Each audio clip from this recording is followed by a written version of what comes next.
And welcome back to Tell Me Your Story. I say welcome back because maybe you were listening to a program on a Sunday at 7 a.m. or 7 p.m. or maybe a Monday morning at 1 a.m. or 9 a.m. on a Wednesday that we then stream live at richarddugan.com. And so it's always nice to have you with us with our podcasts on SoundCloud, iTunes, TuneIn Radio, Spotify, Stitcher, Player FM, Blueberry, iHeartRadio, Amazon Music, and a bunch of other places on the internet. And our thanks to those folks who have reposted many of our interviews. Hey, I appreciate it. A matter of fact, I'm going to give you a number here. Now, you know that I mention the numbers, okay? I get that. I do mention them. I only mention them as a point of reference that more and more people are listening. So as we come to the end of 2022, and we're not quite there yet, but we're close, I started podcasting and posting on SoundCloud in January of 2018, and we just went over 90,000 listens. 90,000. Now, Melissa, who is our guest, she is a returning guest, actually, to our program, and we're very happy to have her with us to talk about the work she's doing. Melissa Hughes is a real pleasure. You probably know a little bit better how these numbers equate to anything than I would, because it's not something that I've really researched. All I know is they said, well, you need to be podcast. You need to put them up on the and put them on your website. And of course, I used to upload them to my hosting service, and then I'd create a link. But then when SoundCloud came along, I was told about this. It just made it so much easier. In any event, 90,000 plus. And then I'm up to 96 subscribers on YouTube where you can watch these interviews. Once again, it doesn't bother me that I'm only at 96 after, what, a year and a half, maybe about a year and a half, a year and a half. Anyway, all that aside, Melissa, thank you so much for rejoining us to talk about your work through the website you have, which is called, ladies and gentlemen, Live Rich and Spread Wealth. LiveRichSpreadWealth.com. That is the website. And of course, Melissa's a self-made millionaire. She was by 31 years of age a self-made millionaire. She's also the founder of Live Rich, Spread Wealth, global movement, and a master business coach, best-selling author, international speaker, and consultant. And I'm glad she's here to share some of her consulting knowledge with us. We're going to try to go through some of those steps. Melissa, thank you again for joining us on the program. Well, it's an honor to be here, Richard. I love what you're up to. I'm so glad to be back. And you know what? About those views and clicks, what I love about you, Richard, is that you don't do it for the views and clicks. You're out there to just authentically spread the word. You curate who you have come on your show, and it is an honor to be here. And you know what? Because of all the great information that you provide your listeners, including myself, I have no problem. I love sharing your podcast out there in the universe, because if I love it, I'm sure other people will like it, and we can keep on sharing and enjoy this together.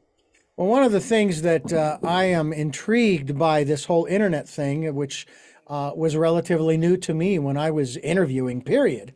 And I would save the interviews back in the early 90s, mid 90s, when computers came along. I would have certainly do the digital thing.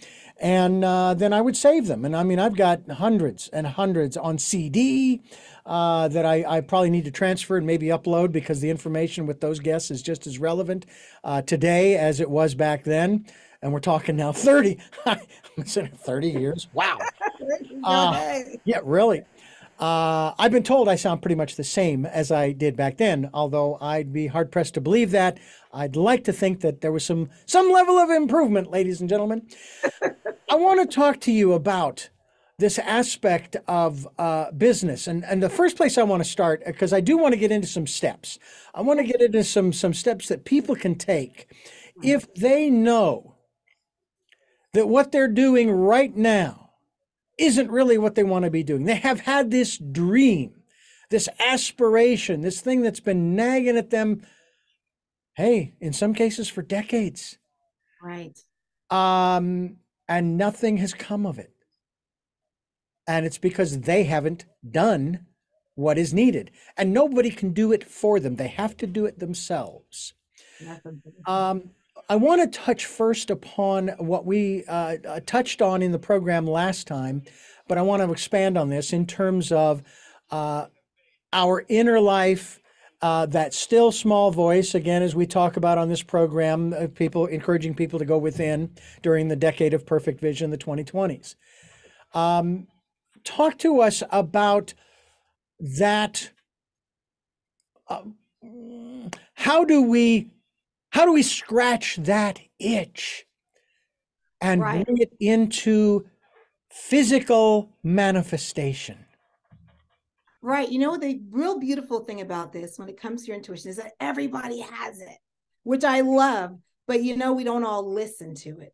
And when we do listen, sometimes we don't take any action around it. And I think it's just that we have a hard time trusting ourselves. I know that I've had a hard time earlier on trusting that little voice, because it's so little and it's so clear and it doesn't feel it needs to compete with anything, right? So all the loud voices we're surrounded by, and so we say, oh, well, it's louder, it must be the real answer. But then those loud voices that we follow, you know, we end up being in corners, situations, predicaments, relationships, even that we're like, oh my goodness, that little voice had something after all, and I'm regretting this big time, you know? And so I think the biggest thing is, first of all, understanding that it's not magic. It's like right there with you. Everybody has it. It's part of the packaging from the manufacturer. And the little voice, you know it's the voice when it's consistent. It's not yelling, it's not doing a whole hoopla like the loud voices are. It's just that consistent. Whatever it said 5 years ago is going to say the same thing 5 years later if you haven't done it. And at some point in time, it's so important to listen to the voice and to, you know, go for it. Take some action. The little voice really represents the highest version of yourself. It knows what that is. So when it's giving you direction or telling you, you know, I'm not sure about that, when you're like questioning, it might be the facts. It might be lining up that 1+1=2. But guess what? There's so many possibilities. Your possibility might be 3. And it might not be 2. So sometimes you need to listen to that little voice. You can have the data, but if you have a nudge, if you have a knowing, explore that. And it will not set you down a negative path. I believe that we don't really know how to trust ourselves. And hence, we don't know how to trust our intuition or that divine guidance. And when we don't trust it, we might listen to it for a moment, and then all of a sudden we just run with whatever we feel like we got, and we ignore it from then on. We say, oh, I got that little piece that you gave me. Let me go. I'll see you later. As a matter of fact, real specific example. In my business, you know, I feel like I have been listening. This is earlier on. I felt like, yeah, I was listening to my intuition. And what I was really doing is I'd have those questions. I'd be talking to God about, I'd be like, I say prayer is talking to God, meditating is listening. So I'd listen and I get what it is, and I just run to the races, you know what I mean? And then I wonder, why didn't this work out? Like, I knew this is what I got the message to do. Why isn't it not working out? It didn't work out because I got the message and I left God behind. I left the intuition. I left everything behind. So I was like, okay, I can do this. Bye. See you later. Thanks for that. And then I keep on hitting my head against the wall. And I was like, I remember I was in Turks and Caicos with my sister. She's at the beach. I'm in the hotel room. And I had to apologize. I was like, God, my bad. Like, it's my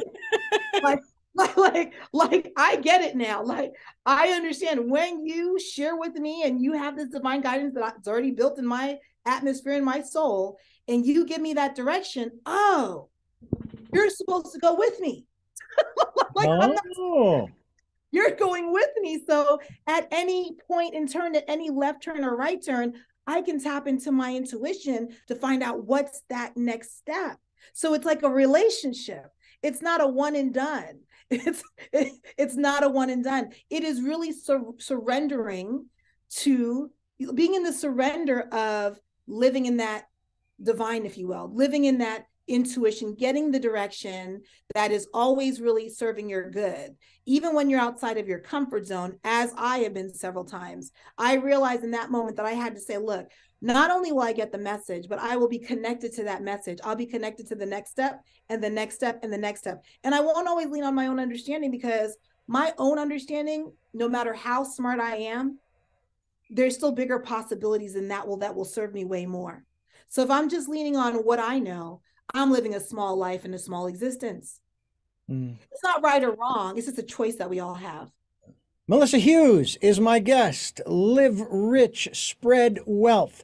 That is something that I am doing my utmost to live by, because the rich part does not necessarily have a dollar sign attached to it. It is taking whatever, shall we say, assets one has. Oh, yeah, that's exactly right. The quirky, the education, the experiences. Did I say the quirky? That unique thing that you're like, oh gosh, why do I have this? That is the gift that you have. Like, don't let it go. Embrace all of you, because all of you is what makes you rich. That self-acceptance, that self-love, that allows more abundance to come your way. If there's any separation from who you are, and if you're judging yourself, if you're hypercritical, if you're filled with that, it's hard to stay connected to love. Mm. Well, we're going to talk about some of the steps that are necessary to move forward to, as I said earlier, scratch that itch. Here on Tell Me Your Story, I'm Richard Dugan, your host, and it is really a pleasure to have Melissa Hughes back with us as we head towards 2023, if you can believe it. I still think back to the 1960s and watching the Jetsons and thinking that was the 21st century and thinking, wow, that's going to be really cool. And we're not even close as far as that's concerned. But I have a feeling that that's not where it's not where we're headed. It's not the way we're headed. We are actually going to, I think, expand on an area of our being that is even more important than, even as I've described earlier, that itch that we need to scratch. Because by scratching that itch, if you will, maybe that's a bad analogy, but be that as it may, there's something about that can I put it? I think I can put it this way, Melissa, that feeds our soul, It's the that lesson alone. does more for us than the millions that you earned or the million that you earned by the age of 31.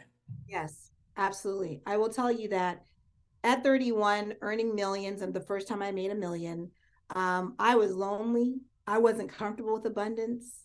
I felt that in my mind, success meant being by yourself. I had a lot. I had not been developed personally. I had not gone on that journey to the maximum yet. It is also having my own business on my way to my first million, where I got religion, I got spirituality. Let's put it that way. Mm-hmm.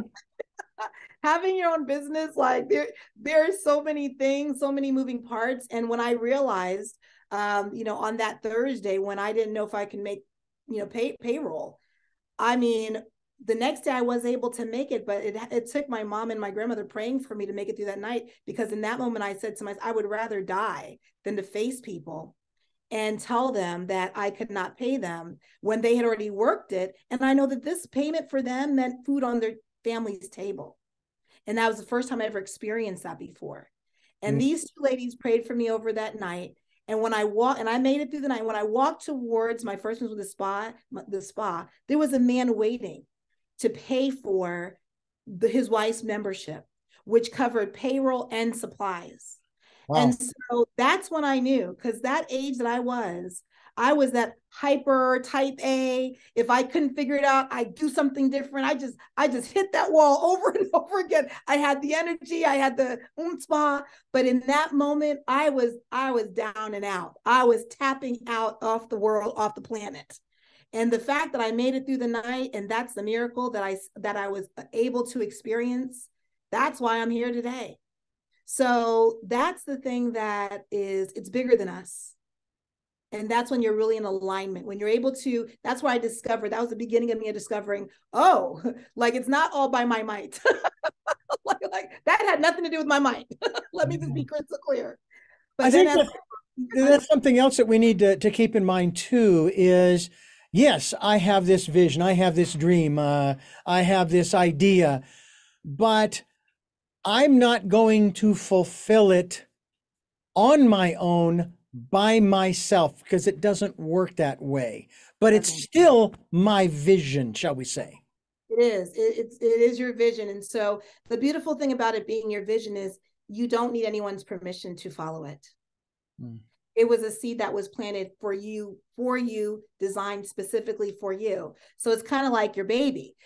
Don't look for people to say how beautiful your baby is. Your baby, like your baby is your gift to yourself, is the most beautiful person in the world. And so when you have your vision that's birthed from your soul, then you don't need other people's permission to pursue it.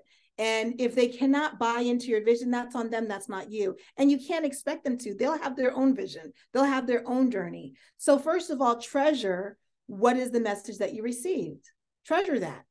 Yeah.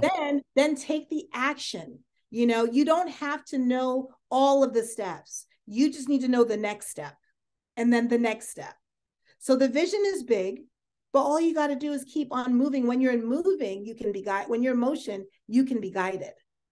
Yeah. If you just stay still and you don't do anything, well, there's nothing that anyone can do with you. Even your intuition can't do it if all you're doing is sitting there. It's kind of that thing when they talk about manifestation. It's not just talking and saying what you want. You got to actually step into what you want. Mm. That's where and I think I used this analogy with you back in our last program together, our last conversation, having to do with all of these tools in my ever expanding toolbox. That's a beautiful thing, is that the toolbox is not one size. It just keeps That's right. growing That's right. That's right. every time I put a new one in there.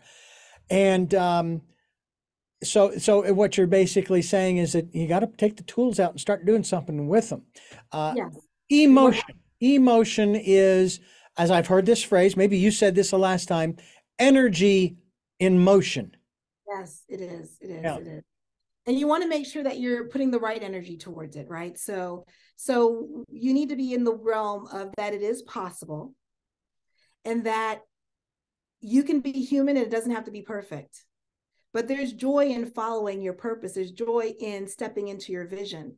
And quite frankly, what you want wants you. So if you have that attitude, that will help you out in the days that are not so perfect. Mm.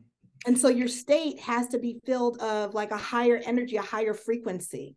If you're in sorrow, if you're fearful, if you're ashamed, these are things that will not support you in getting closer and closer to the success of your vision. If you stay in love, if you stay in gratitude is one of the biggest muscles that can create limitless possibilities. When you're grateful for everything, it is very hard for even the opposition, the fear to even cut through that. It's hard for it to get through that. Because if you fall down and you're thankful that you're still alive, well, damn it, it didn't work. It didn't mess up your day. Yeah. If you get in an accident and you're still alive, and okay, the insurance will take care of that, and if not the insurance, at least you still have a hoopty to ride through. If you're happy for that, you're winning. You're winning. Yeah. That level of gratitude, no matter what the circumstance, of find the nugget in the situation is very key to being able to keep on pursuing your vision. The gratitude, though, it's not enough to be grateful. And I found myself in this scenario a few times. You also have to be in a state of worthiness. Yes, thank you, but also I'm worthy of receiving this which I am grateful for. Not, oh no, that's not, no, thank you, but I thank you anyway, but no, and we discount ourselves. I guess the one phrase I hear, or the one word I use quite often, is self-deprecation. Right. Even in gratitude. It's humble acceptance. Yes. If you're not stuck on being worthy, if that's something that you're not able to tie yourself to that wagon yet, Mm-hmm. Humble acceptance, to be able to still receive it, though. Humble acceptance. And I have heard, like, I actually have a nephew that had a life of 6 months exactly, right? Joyful child on the day, one of my sister's sons. And at the funeral, she was so grateful to have had her child. She said if God told her ahead of time and said, look, I have this soul that I want you to care for 6 months, she would have said yes. She was thankful for the opportunity to be entrusted with a soul. Didn't know, well, this baby died without any reason. I think that happens maybe sometimes. It happened to this one. And she was so thankful. At the funeral, she is thankful to even have the opportunity. That's amazing. These are the things that you can be rightfully bitter around. Like if you want to be mad for the rest of your life, so be it. I get it. But when you can actually take tragedy and say, you know what, I am thankful in this moment because of what I received from this little child with the joy that he's been a bright light to those that were to our family, all of those things. That's a powerful place to be. Yeah. And as a result, she has 3 sons and they're fine and healthy. And she has a full house now. You know what I mean? But that's a powerful place to be. And if she had been distraught for, she has every right to be. Everybody has their own cycle of guilt and not guilt, but grief, if you will. Right. Yeah. But because she was still grateful to have had this soul for that amount of time, it still allowed the possibility for more blessings to flow into her life.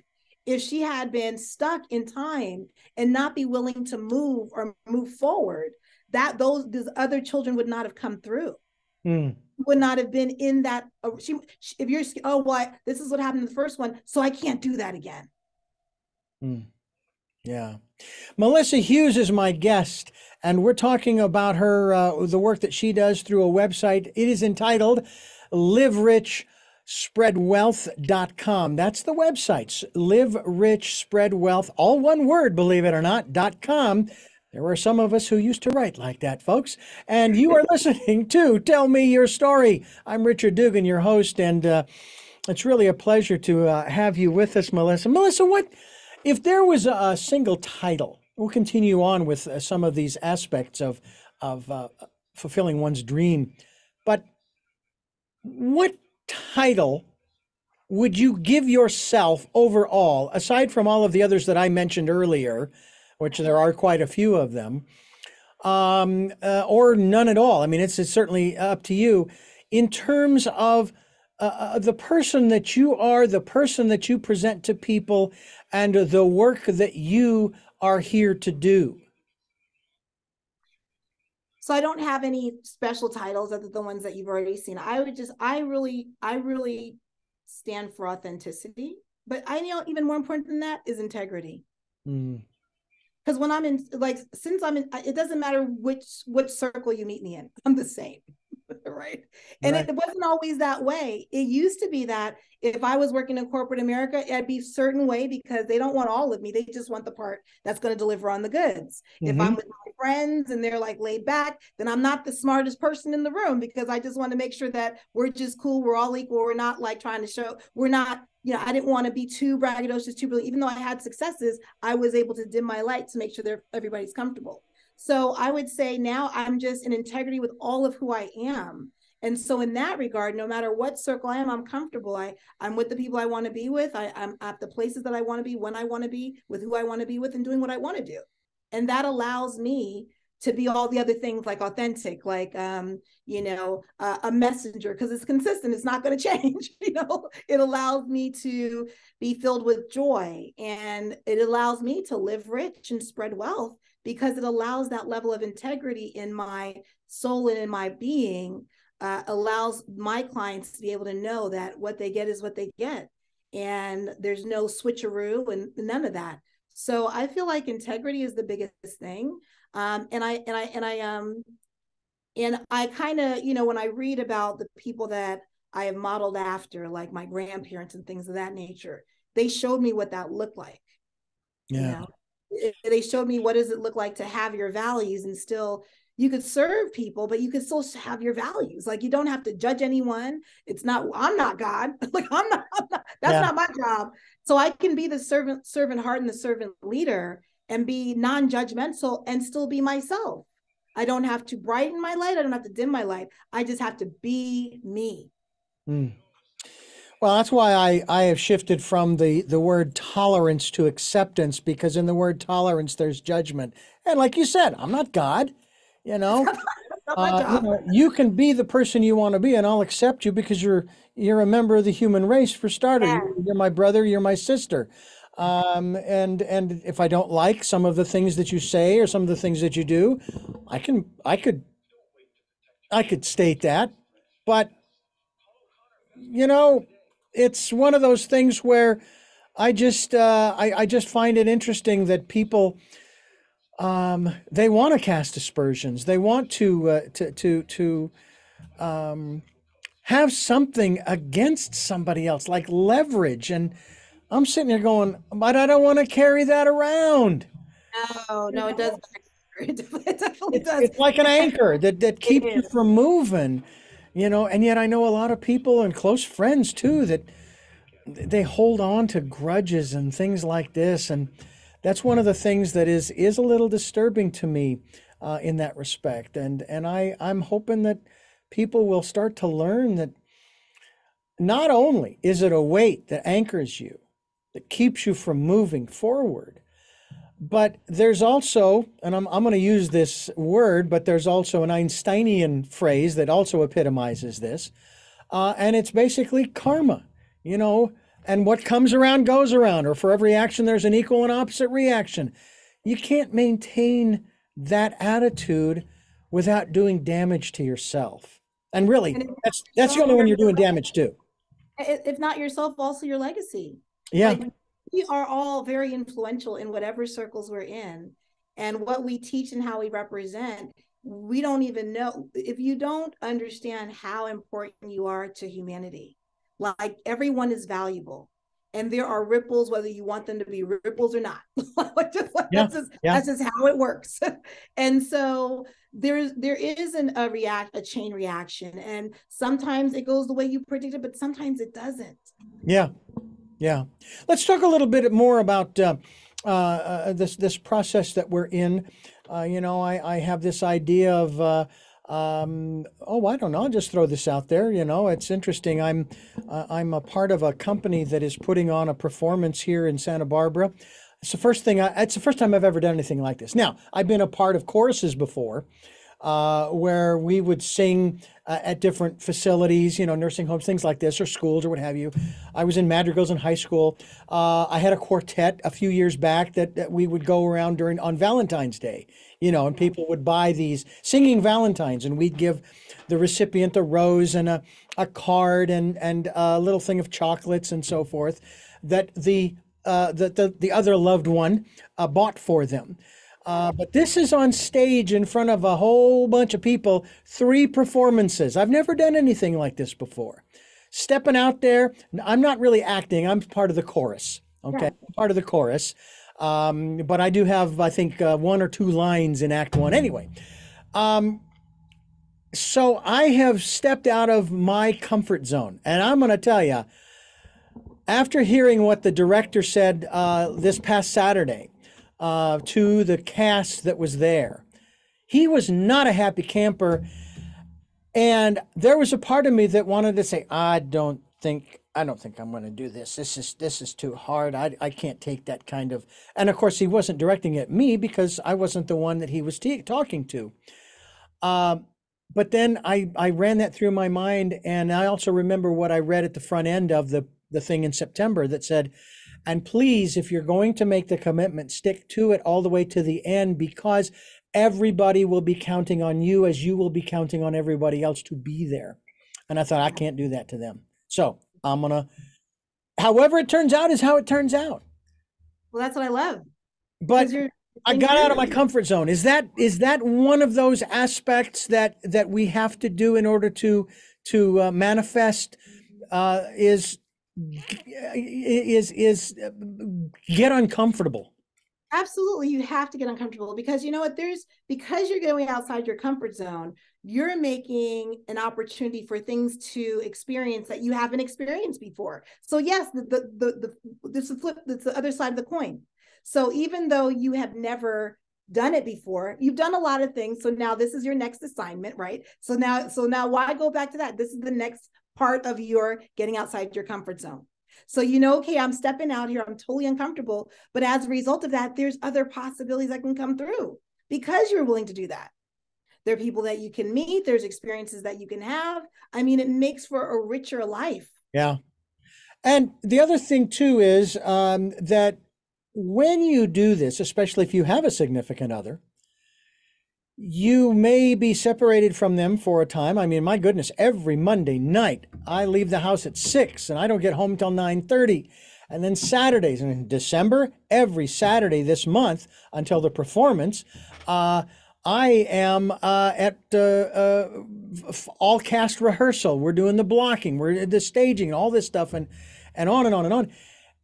And I'm not home. But when I do come home, I'm usually feeling pretty good, a little tired, but still feeling pretty good that, wow, this is interesting. I mean, because the people here in Santa Barbara, for example, it's like living in Hollywood in a manner of speaking, because most people are involved in some way, shape, or form in the performing arts, if not, the arts, painting and sculpting and so forth.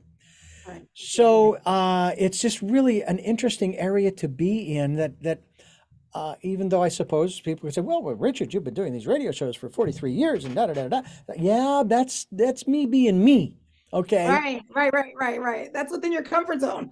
Exactly, my comfort zone. Exactly. This is a safe place, Melissa. Thank you so much. But you bring back to those different relationships Yes. something new. Right. So first of all, that's another reason why it's important to follow your vision, because when you do that, you expand, you're happier, you're in alignment. That benefits your family, it benefits your children to see that when you're not following your vision and you're someplace where you know you do not want to be and does not bring you joy, that also your family sees that, your spouse or your significant other sees that you are unhappy, unfulfilled. That has, kickbacks there too. And your children don't get to experience you in your, in your joy. They see you in your tiredness, in your sadness, and they also, now that's their model or that's their experience of you. And so when you're actually in following your purpose, first of all, when you do have a significant other, because I think it's always important, when you have a significant other that appreciates the fact that you're out there and actually sets up a construct so you can leave the house and have this good time. I always tell my husband, thank you so much. Because if it wasn't for him as the person I picked to be with, then, and he celebrates me being myself and finding and being fulfilled and being joyful as I do him. But that means that we're not always going to be together. But when we get together, we get to compare notes. We have something new to talk about. I get to be vulnerable again. He says, oh man, I didn't do this before, but this is really fun. Let me share with you what it is. So that's like even more richness in the relationship, the appreciation. And, I will have to say, the disclaimers, I know that it's not always that way in all relationships. No, it is not. How about the challenge? The one partner, and again, this doesn't necessarily have to be an intimate relationship. It can just be friends, good friends, best friends kind of thing. What do they call them? Is it BFF? I think it is. BFF, yeah. Well, Anyway, and the one is stepping out, doing stuff, and the other one just isn't doing much of anything. They go to work, they come home, to dinner, to this, to that, the other, or they just do their usual thing, and they're watching. It's almost like they're watching the world go by, and they're not expanding their, as we were taught in school or when I was a kid growing up, go to the library and read a book and expand your horizons, and they're not doing that. And so they become, it's a combination of envious and almost jealous, and then even spiteful over the fact that you love your job or your extracurricular activities and so forth. And that is something that could derail you and your vision. It can if you allow it to. And sometimes when you are filled with joy and doing your vision and out there following your purpose, it actually also ends up reminding the people that aren't doing that. And then they'll make you wrong for you doing it because you're doing the work. It actually takes work. So if they have their own purpose, but they're choosing not to do the work, and you're doing the work and you're getting so much fulfillment out of it, it kind of ends up being a glaring it kind of like, oh, well, let's keep you small so I don't have to do anything. So you have to be mindful of that. But at the end of the day, it's our responsibility as individuals to follow our purpose. It's not your friends, it's not my spouse, it's not anybody's but my own. And it can be done in an inclusive manner. However, if you are surrounded by people that do not support you and celebrate you as a human being, they are not going to be giving you life. They will be sucking you dry. And that's a choice. It's a difficult choice, and sometimes, for sure, but you owe it to yourself. We are all given this breath, each as individuals, and we owe it to ourselves to make the most of the time that we're on this earth. We are talking with Melissa Hughes. LiveRichSpreadWealth.com's the website. And this is Tell Me Your Story. I'm Richard Dugan, your host, and Melissa Hughes is my guest. And, you said something that's rather interesting that I want to kind of pursue a little bit here. I was going to say this is a different form of, but I like the phrase that you used, giving life to self. We think we can give life to other people, but we can't. We can only give life to ourselves. That's it. We can, and as a result, it can inspire other people to do the same if they choose. Mm-hmm. But we can't control other people. We can only control ourselves. And you know what? At the end of the day, when I found that out, I was so happy. So you no longer felt responsible, did you? I felt like, oh my gosh, why are they doing this? And they need to do this different. And they need to, and everybody, but then I realized, oh, wait a minute. I only have to be responsible for myself and my perception of how I'm dealing with my life. What am I doing to create experiences that I'm not complaining about somebody else? What am I doing to create a different experience while I'm here? I'm not here to control anybody else. They can do whatever they want. So seeing as I have no control over that, what do I have control over? And that's myself. Yeah. And if I'm saying that, oh my gosh, they're doing this and they're doing that, well, guess what? Well, what am I doing? So what am I doing to get the joy and to be in action and to be, what is my passion? What's my purpose? How about that? Let me fill my days up with things that I truly have control over and I will reap the most benefits from. Well, here's a kicker.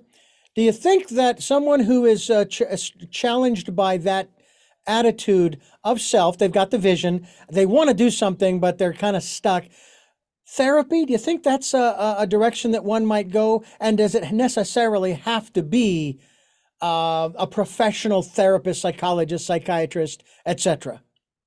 That's a great question. So there are times in our lives where we get disconnected from humanity, get disconnected from life, and that's a real situation.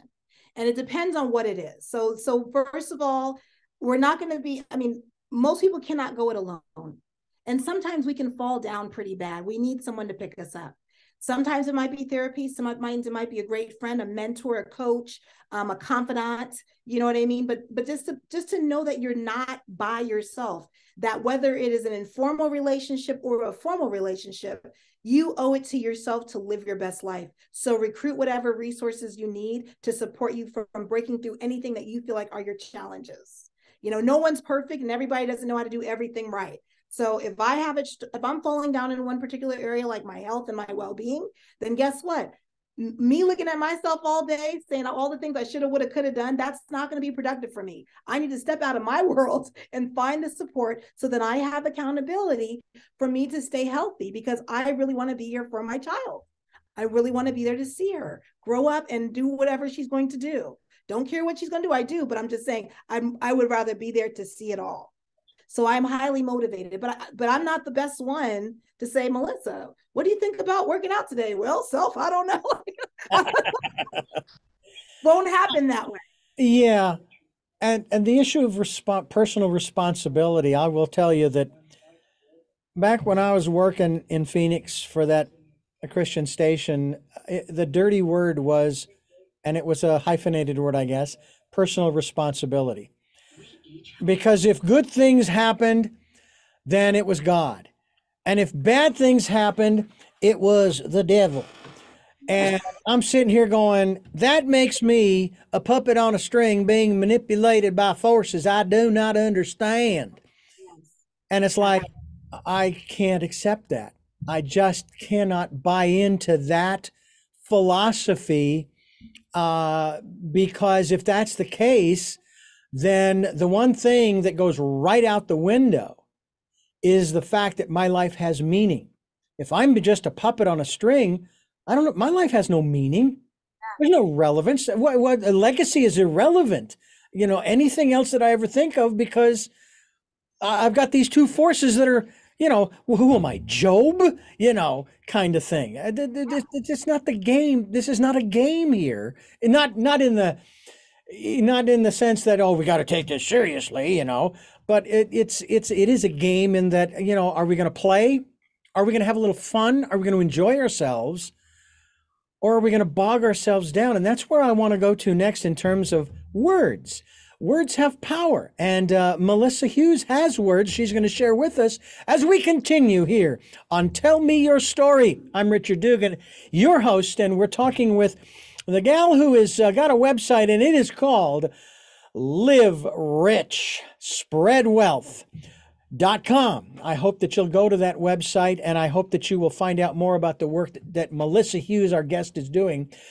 I have uttered these words many, many times, Melissa, and I then use different examples, and I won't use those examples because you know where I'm coming from. Words have power.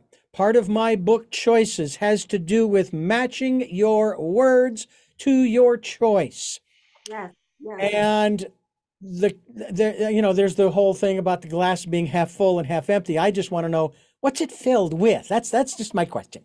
But give me a little Irish cream or whatever. There you go. But there's another one also that is along those same lines, in terms of these two phrases. And then I want you to describe the person that these phrases represent.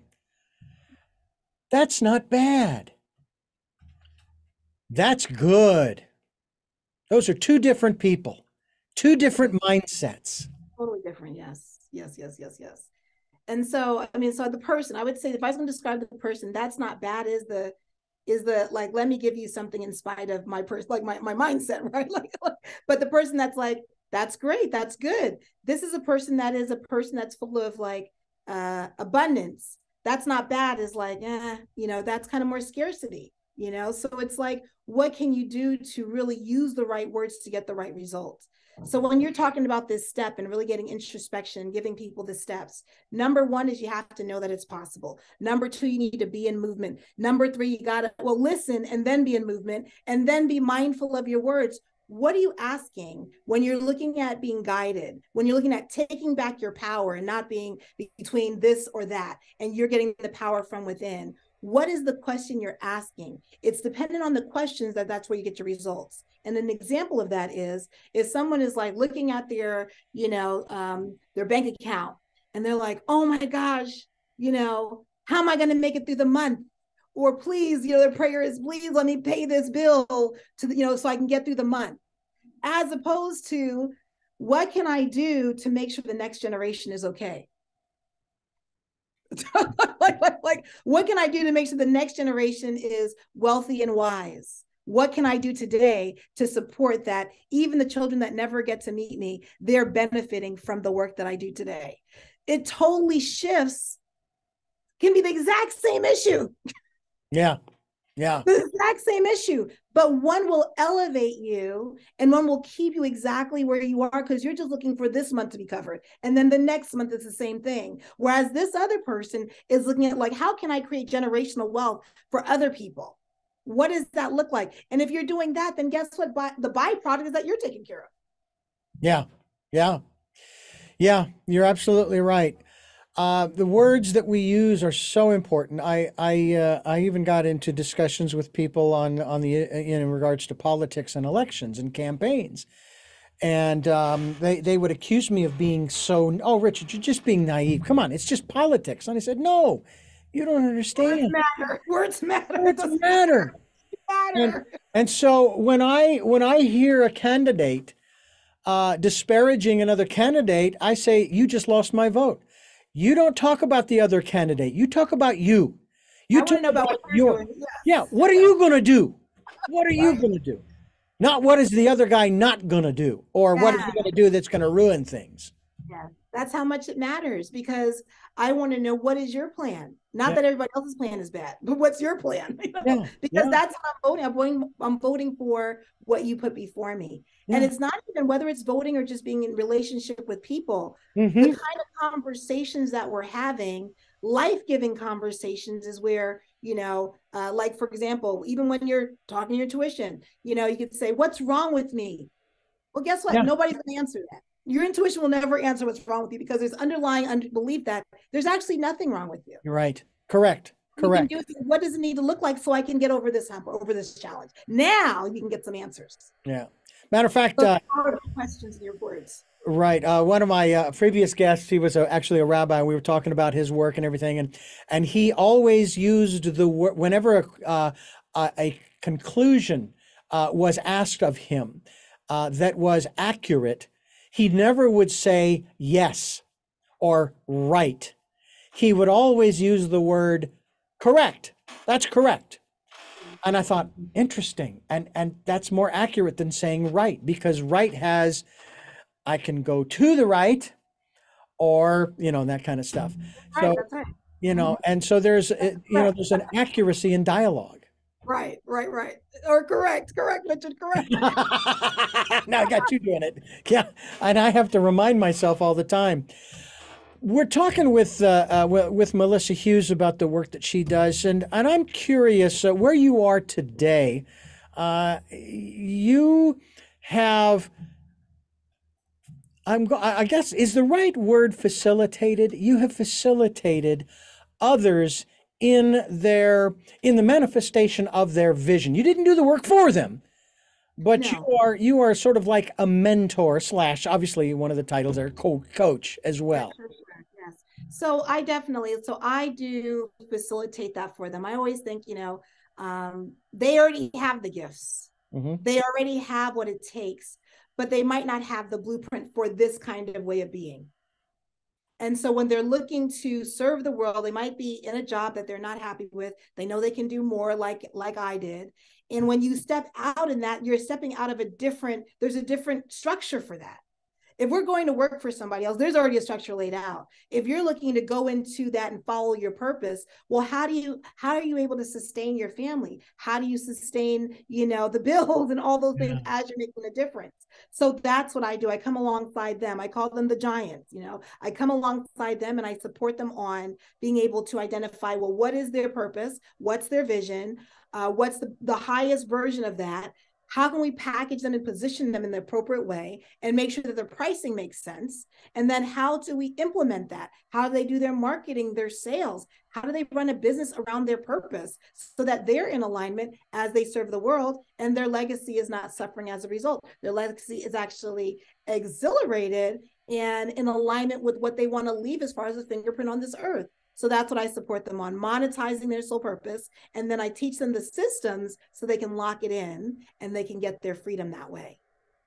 That is Melissa Hughes, and this is Tell Me Your Story. I'm Richard Dugan, your host. And Melissa Hughes, I want to ask you in regards to what you were expounding on just a moment ago. I'm actually going to acknowledge that I may have actually put a roadblock up for myself. Okay. Back in 1994, way back in the olden days, I started a business and it was called Fast Forward Audio Communications. And I had the name registered with the state of Arizona. It's probably expired by now, but I'm not in Arizona anymore, so that's okay. Anyway, so I went on for about a year. And I was keeping track as best I could of this, that, and the other thing. And then I go to file my taxes. And I owed the federal government, not knowing that there was a Schedule C, nobody said anything to me about that. I owed the government $3,000. I said, I'll never do this again unless I have a CPA or an accountant who will take care of this so I don't have to think about it. Now, have I set up a roadblock or have I planned for a future business to where I'm not going to do this unless I have the people who can do the stuff I'm not qualified to do, nor do I want to do.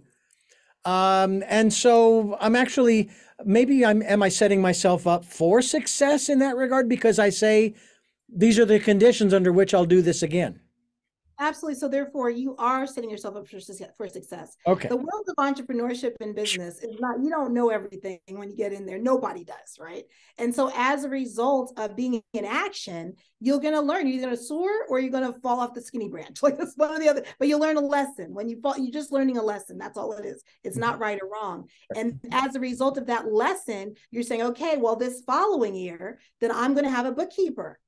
I'm going to have someone that can do this stuff on whatever I'm paying and going in and going out. I'm going to work with someone that's a minimal compared to the accountant all the way through, but I can have my bookkeeper keep up my records. So when it's time to see what's going on, then I can work with my accountant and make sure I tee it all up to them. But no one knows everything going in. So it's not a roadblock unless you say, oh, well, I'm not going to do it because I fell down.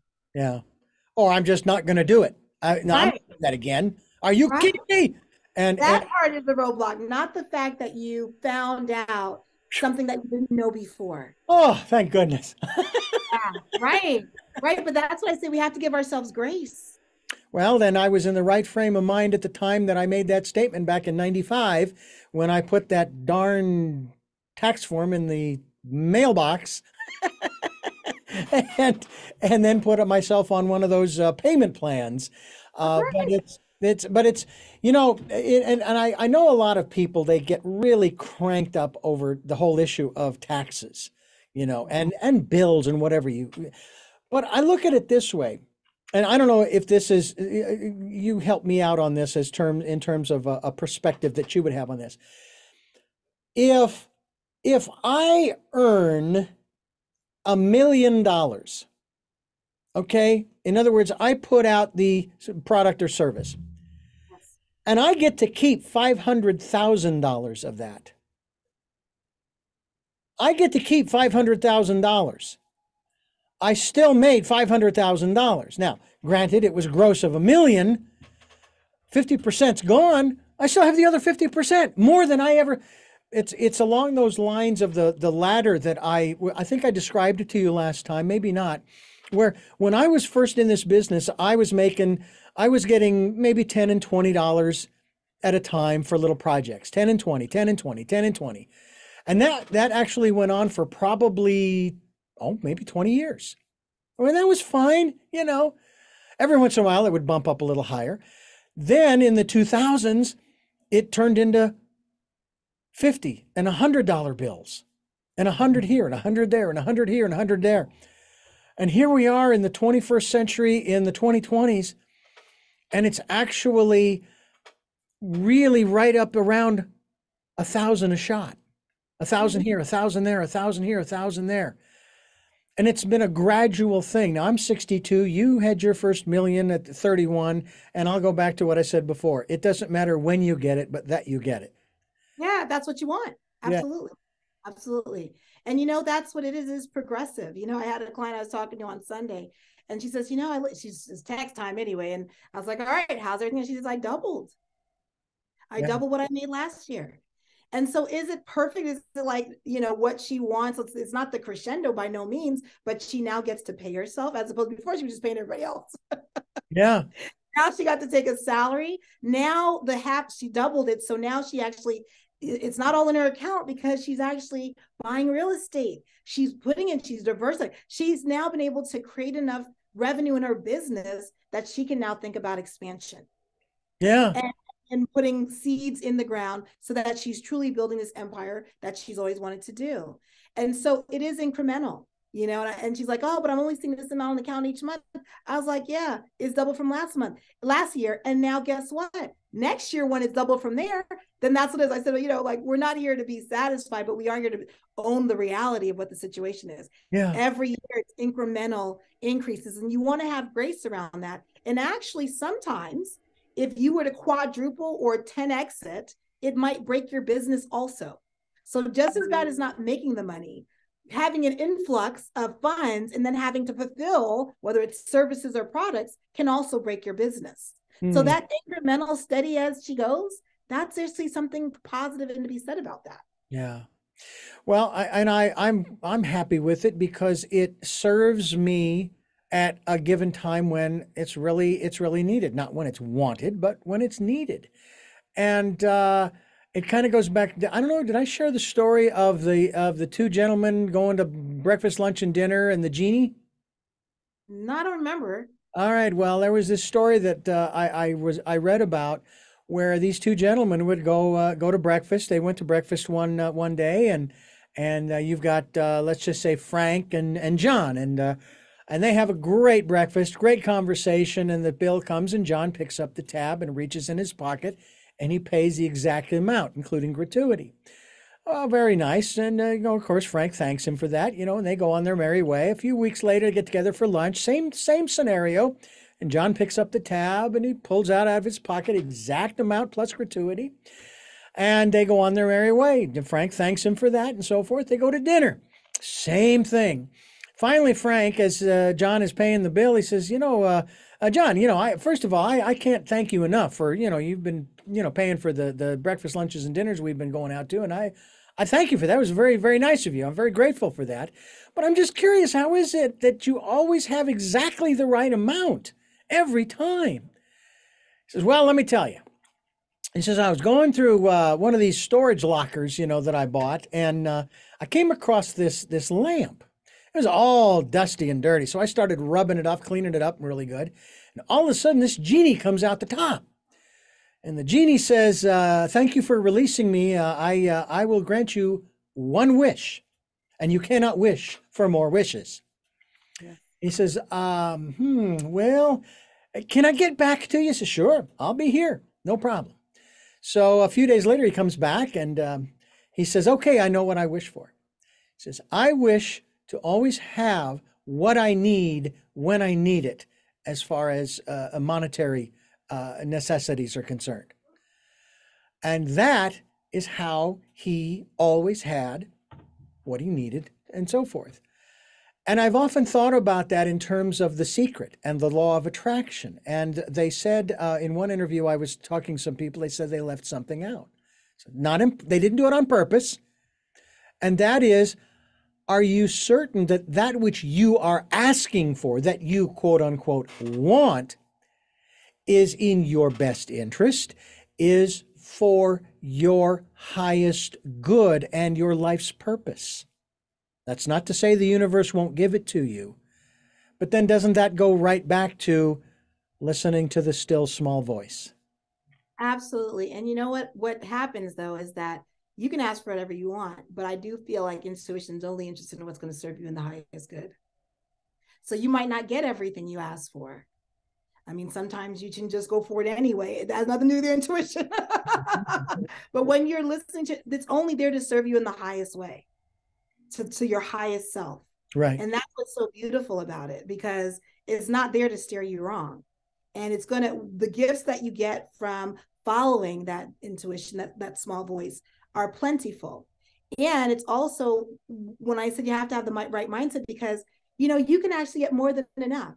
I do take a stand with my clients. I want them to make way more than what they need, because I know that they're already the givers in the world. Mm-hmm. And I want the givers, that's already in their DNA. I didn't have to do that, right? They're the people that would give the last shirt off their back. I want to make sure they never run out of shirts. That's a very good point. I actually, and I have to reinstate this because I changed some account numbers around. I was actually contributing to the radio reading service that I got my start in radio with back in Phoenix. And I need to reinstitute that, because I believe that is the ultimate format, is providing the printed word to those people who don't have access to it or who have difficulty with it. I remember moving here to Santa Barbara, and they had the recordings for the blind and dyslexic. And I'm going, what? Dyslexic? Because I didn't fully understand what that meant. When I did, I said, aha, I get it. That's perfect.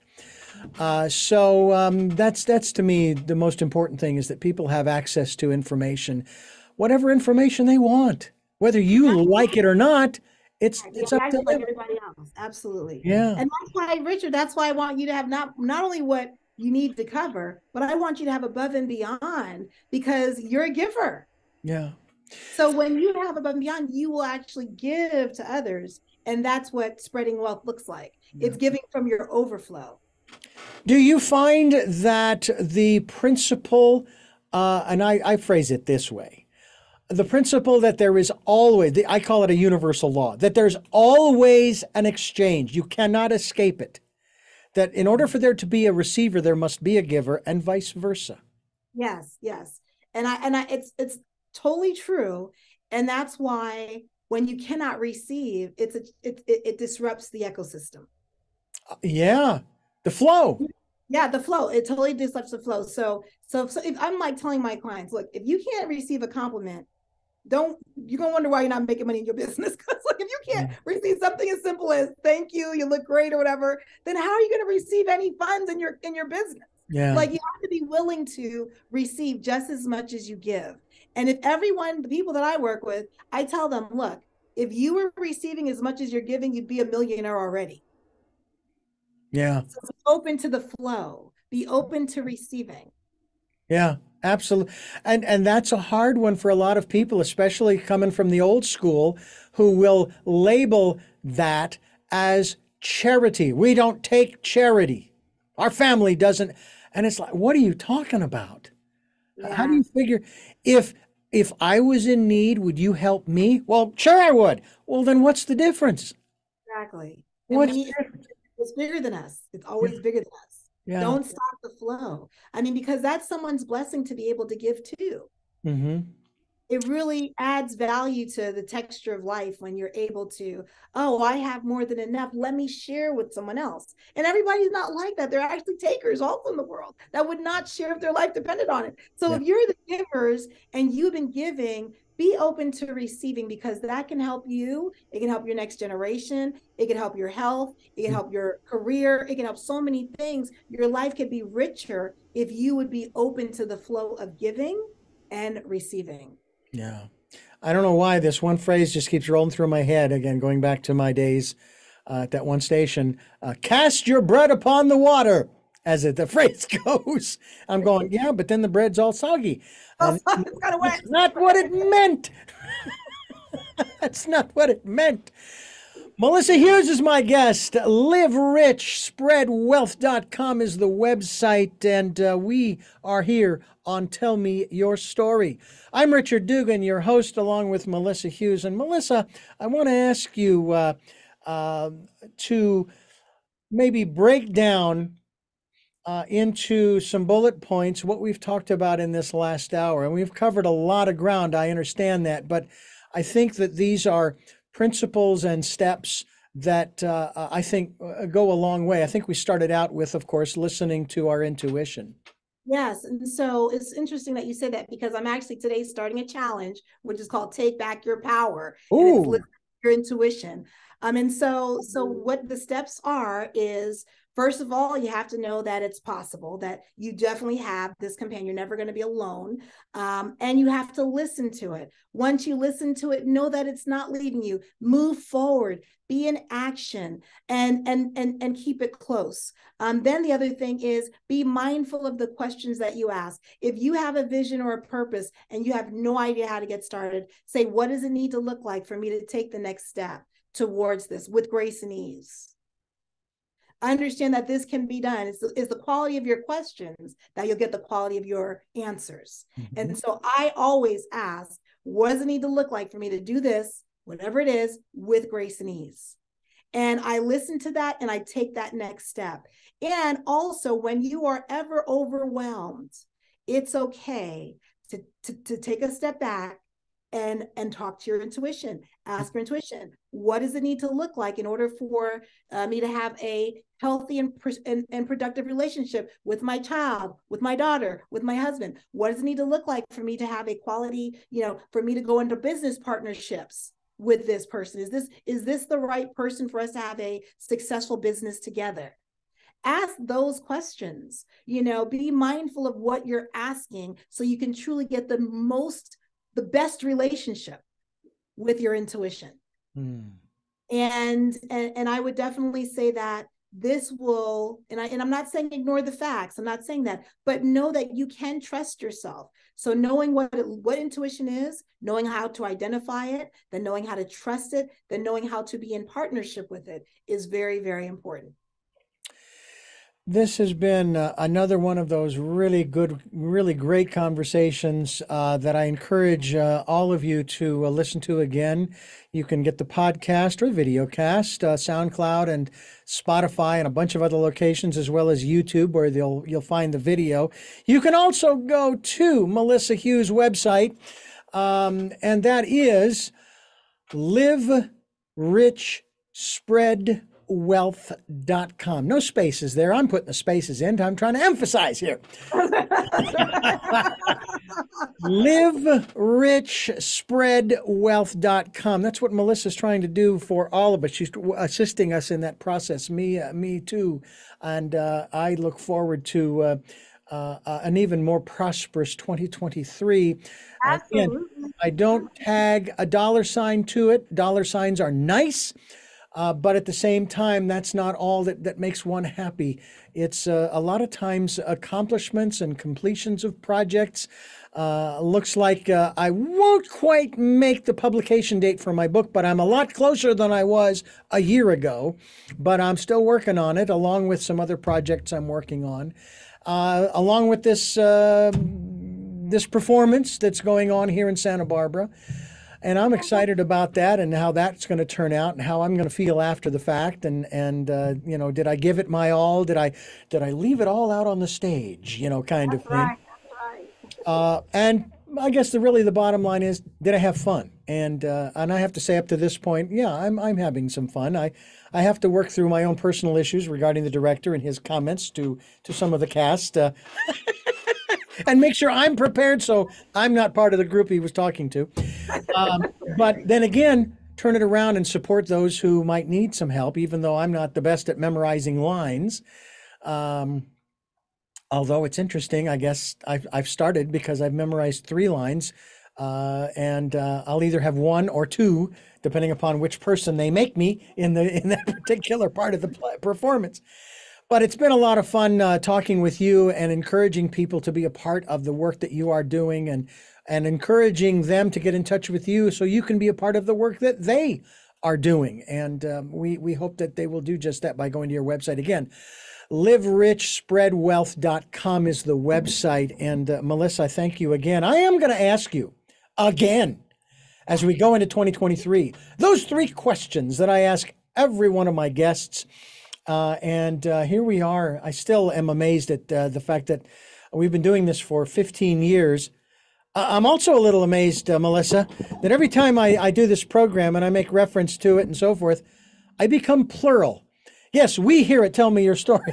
It's bigger than you. It's bigger than you. That's it. Because if it weren't for the listeners, what's the point? Right, and if it weren't for you, right. the guest, you know, and it's a very exciting thing.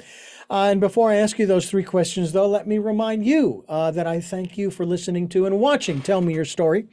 New paradigms for a new world. We're giving you choices and knowledge of those choices to help make your dreams come true.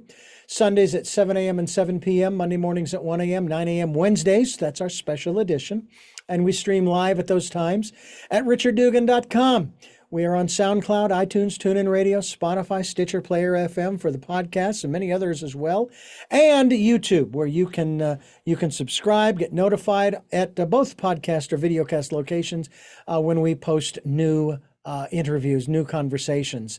We also ask that if you can, take some time and go within during this decade of perfect vision. We've got 7 years left. But it doesn't stop there. But we're here now. So take some time. As one of my guests said, even if it's just 60 seconds, just a minute, okay? Just pause and just relax and listen. And if you can support the work that we are doing, we are grateful for everybody who has supported us over the last few years. It's just been a marvelous blessing to us here.